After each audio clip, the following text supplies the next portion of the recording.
Hi there and welcome back to Japan, where I'm going to be giving you my reaction and review to a song by NAVAHAND called Hold On featuring Gotch. Now, as you guys know, since this channel restarted, we do the reaction review slightly different. If you want to see the reaction, click the link in the description below because we have to use a separate player for that now, and I'm about to give you the review. So pause this if you haven't seen the reaction yet, open it up in a separate player. Ready?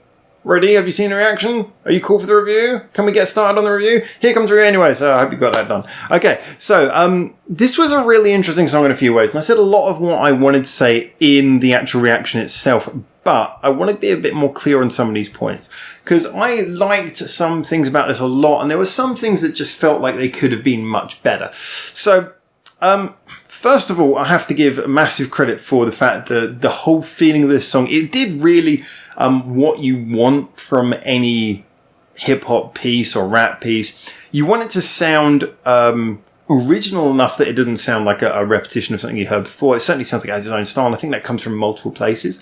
And you want it to be something where you can follow it, and it has variations, but it doesn't get boring or repetitive or annoying after a while. Certainly achieved that. To me, it stayed engaging all the way through to the end. So the question is, what were the good and bad qualities of this? Because effectively, this has me, because I don't know who the guest feature Gotch was. I don't pre-research anything, because like I say, I give my initial reactions completely blindfolded to it so that you guys can tell me the reality in the comments, and we can start our journey from there and get some interesting conversation going. So I don't know who the guest featurette was in this song. Could have been the musicians, could have been the chorus singer, could have been the rapper. I don't know. But we're going to dive into that, and we're going to talk about what I liked and disliked on this one. Now, actually, there was nothing I specifically disliked, but there were, like I said, there were some things that I thought were letdowns. Now, first of all, the positive. The guy who's delivering the rap vocals, the guy who's doing the rapping, the rapper, I guess you could say, he was really, really interesting. I liked his style because between every sort of few bars, he was changing it up. He wasn't just sort of spitting the same rhythm over and over again. You could, I mean, if you wrote that on like a piece of musical paper as percussion, it would be a really interesting percussive thing. It was expressive. And like I say, it felt like it was speech. It felt like it was talking. There's a certain way of doing rap where it really comes across almost like dialogue. You know, you could feel it in the way his intonation pushed certain words forwards, the way he put certain words on the beat, the way that he moved between them. You might remember that one thing we talked about a few times on this channel before, when we talk about music theory, is the idea of how you break up a beat. I mean, for example, we've said that you can have your normal beat where everything's, well, I say normal, kind of what we associate as normal now, where everything's broken up into fours. So you've got your 1, 2, 3, 4, 1, 2, 3, 4. And inside that, you've got 1, 2, 3, 4, 1, 2, 3, 4, 1, 2, 3, 4, 1, 2, 3, 4, 1, 2, 3, 4, 1. You know, there's like fours inside of the fours.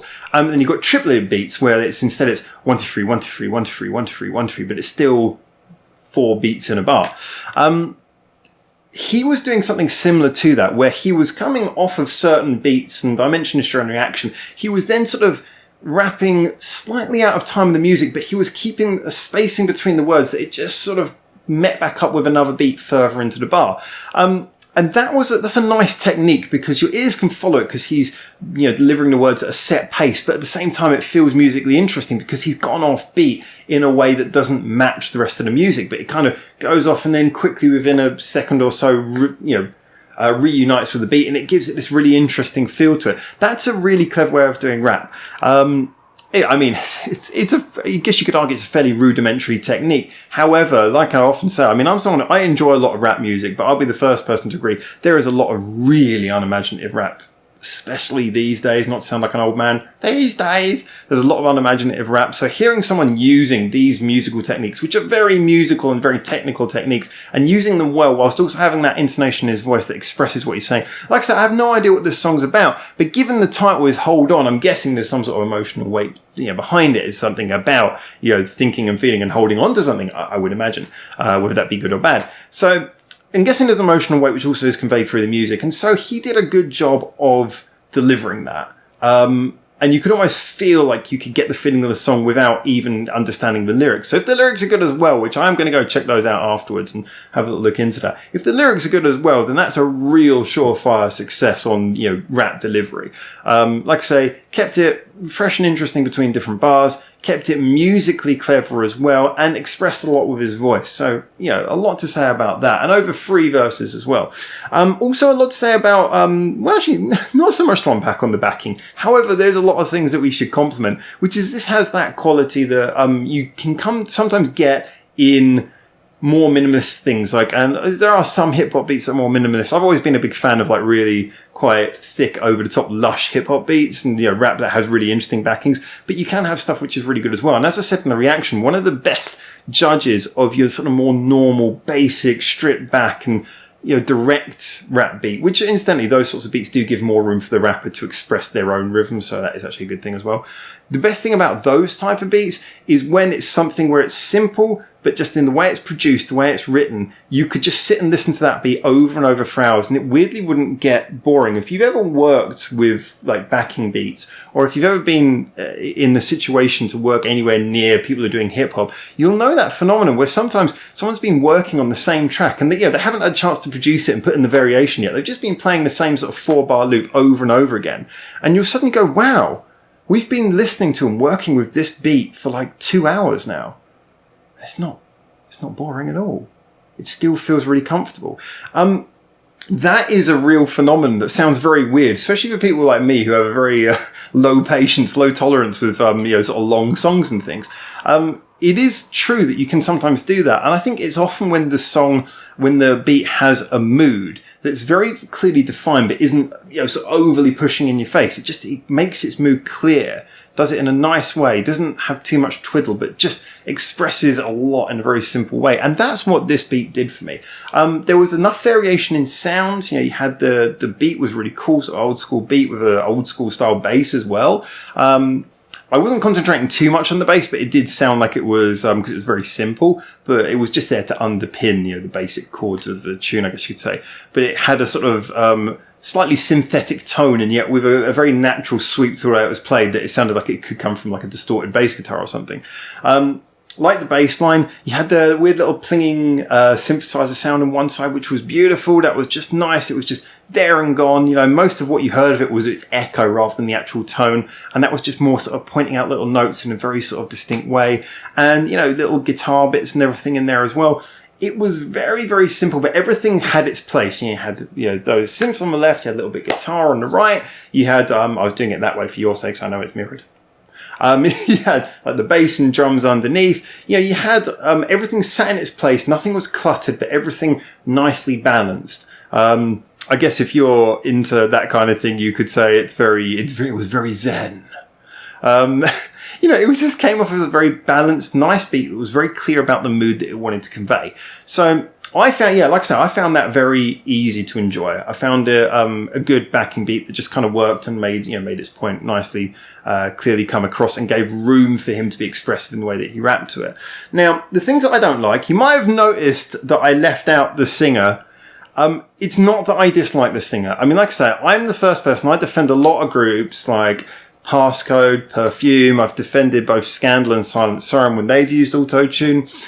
I don't think auto-tune is universally bad. And back before, before on the previous channel, before we had to restart, we had a poll with all of our subscribers at the time where we were saying, what is your feeling towards auto-tune? And I think it came out in the end. I kept the results somewhere. It was like 80% basically don't have a problem with auto-tune. It's just varying scales of, well, I don't really want it, or I actually like it.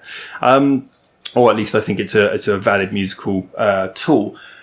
For me, therefore, I'm somewhat in that area. Basically, if you can get someone to really sing it well, most of the time I would prefer that to auto-tune, but sometimes auto-tune can be used well as a technique. Now, the whole idea of having an auto-tune singer in the chorus, this is not a new thing. However, it is...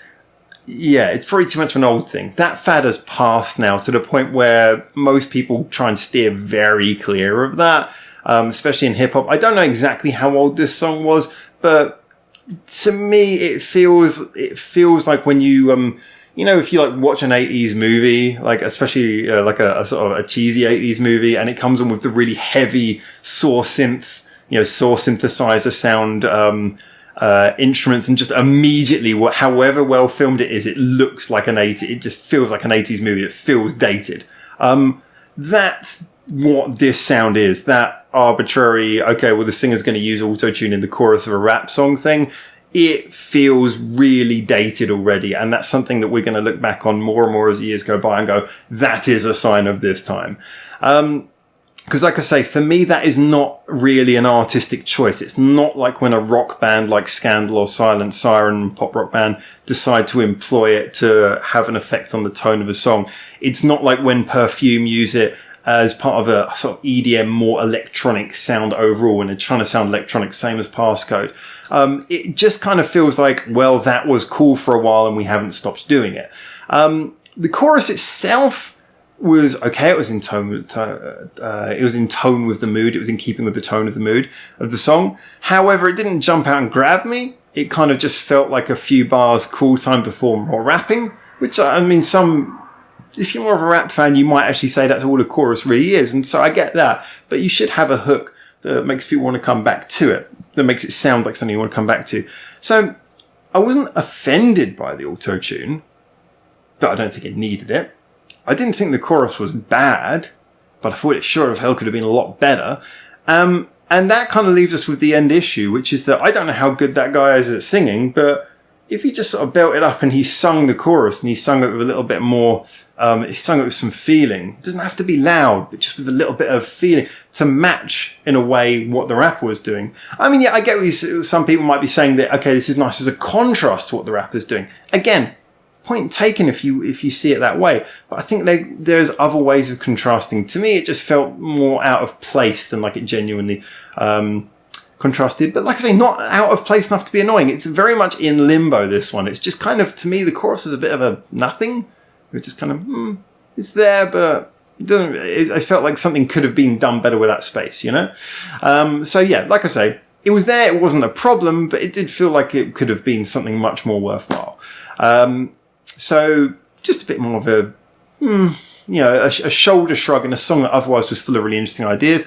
Maybe the only other thing I'd add is that the rapper, like I say, he was really good at shifting up his style from bar to bar, but he was going between sort of like quite a few rhythms, but he was doing them in such successive order that overall the rap did feel like it was basically following that same style throughout. Now, I would be very hard pressed to say that he should change anything about the rap, but at a pinch, I would say that maybe he could have done something maybe in the second or third verse where he really, really shifted it up totally differently just to add a little bit of variation in there.